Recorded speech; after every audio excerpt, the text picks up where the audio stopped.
అందరికీ నమస్కారం. భారీ వర్షాల కారణంగా ఈ ప్రాంతాల్లో స్కూళ్ళు, కాలేజీలకు సెలవు ప్రకటించిన ప్రభుత్వం. వివరాలు వీడియోలో తెలుసుకుందాం. వీడియో స్కిప్ చేయకుండా పూర్తిగా చూడండి. అలాగే తప్పకుండా లైక్ చేయండి. ప్రభుత్వం నుంచి వచ్చే ముఖ్యమైన అప్డేట్స్ ఎప్పటికప్పుడు తెలుసుకోవడానికి ఛానల్ని సబ్స్క్రైబ్ చేసుకోండి. ఇంక వివరాల్లోకి వెళ్ళిపోదాము. స్కూళ్ళు, కాలేజీ బంద్ చేస్తున్నారు. ఎందుకంటే భారీ వర్షాల కారణంగా అయితే కనుక ఏ ప్రాంతాల్లో ఈ స్కూల్, కాలేజీలు మూసివేస్తున్నారని చూద్దాము.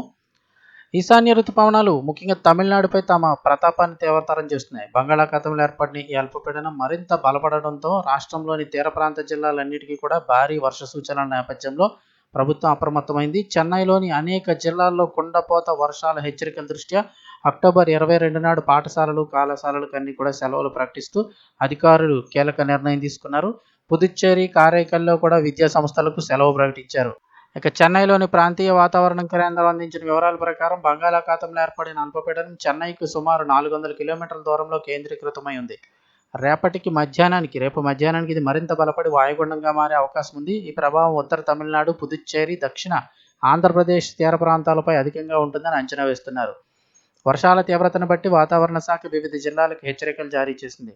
చెంగల్పట్టు, విల్లుపురం, కడలూరు, మయిలాడుతురై, తిరువళ్లూరు, కాంచీపురం, తిరువన్నామలై, కళ్ళకురిచి, అరియాలూరు, పెరంబూరు, నాగపట్నం, తంజావూరు జిల్లాలకు హై అలర్ట్ ప్రకటించారు. పరిస్థితి తీవ్ర దృష్ట్యా ముఖ్యమంత్రి M K Stalin, deputy CM Udhayanidhi Stalin పరిస్థితులు నిశితంగా సమీక్షిస్తున్నారు. వర్షాల కారణంగా తలెత్తే సమస్యలను పరిష్కరించడానికి, సహాయక చర్యలు వేగవంతం చేయడానికి తీసుకుంటున్న చర్యలపై ముఖ్యమంత్రి అధికారులకు తగిన ఆదేశాలు ఇస్తున్నారు. పరిస్థితిని బట్టి సెలవుల పొడిగింపు అయితే జరగవచ్చు రేపటి దృష్ట్యా. ఇక ఏపీ, తెలంగాణలకు సంబంధించి రేపైతే నిర్ణయం తీసుకునే అవకాశం ఉంటుంది. ఈ రోజు పరిస్థితిని బట్టి రేపు ఏదైనా తీర ప్రాంతాల్లో సెలవులు ఇవ్వాలా లేదా అనేది అయితే నిర్ణయం ప్రకటించే అవకాశం ఉందంటున్నారు.